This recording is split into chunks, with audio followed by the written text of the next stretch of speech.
मैं राज्य सरकार की ओर से इस बात के लिए आश्वस्त करता हूं, आपका बेहतरीन इंफ्रास्ट्रक्चर हमें इस बात के लिए आश्वस्त करता है कि न्याय की गति इतनी ही तेजी से बढ़कर के प्रगति को एक नया आयाम देगी। और यह उस बात का उदाहरण भी है, क्योंकि हमारे लिए बहुत कठिन होता, अत्यंत चुनौतीपूर्ण होता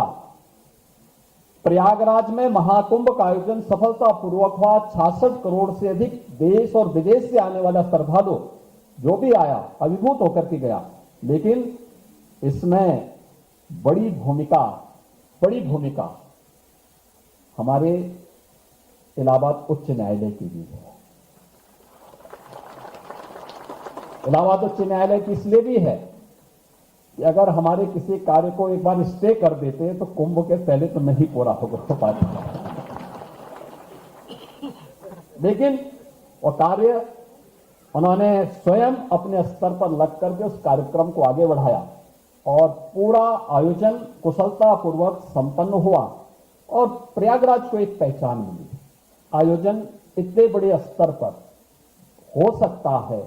सभी लोग मिल करके एक साथ बाबा साहब भीमराव अंबेडकर के द्वारा बनाए गए संविधान की भावनाओं के अनुरूप अपनी अपनी जिम्मेदारियों का निर्वहन कर पाएंगे तो परिणाम लाए जा सकते हैं। उस परिणाम को उस अवसर पर लाने में सफलता प्राप्त हुई थी और मैं इस बात के लिए आपको आश्वस्त करता हूं कि अब ये मल्टी लेवल पार्किंग और अधिवक्ताओं के जो बेहतरीन चेंबर बने हैं, इस हमारी सारी जिम्मेदारी तो अब यहाँ पे माननीय उच्च न्यायालय और यहाँ के जितने भी एसोसिएशन है सब मिलकर के करेंगे। लेकिन इसका एक्सटेंशन जो होगा, उस एक्सटेंशन के लिए जो भी धनराशि लगेगी उसके लिए भी हम धनराशि बहुत शीघ्र उपलब्ध करवाने जा रहे हैं, जिससे न्याय की इस भूमि में, ज्ञान की इस भूमि में और धर्म की इस धरा में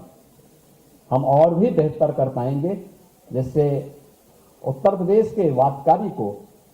समयबद्ध तरीके से न्याय प्राप्त हो सके।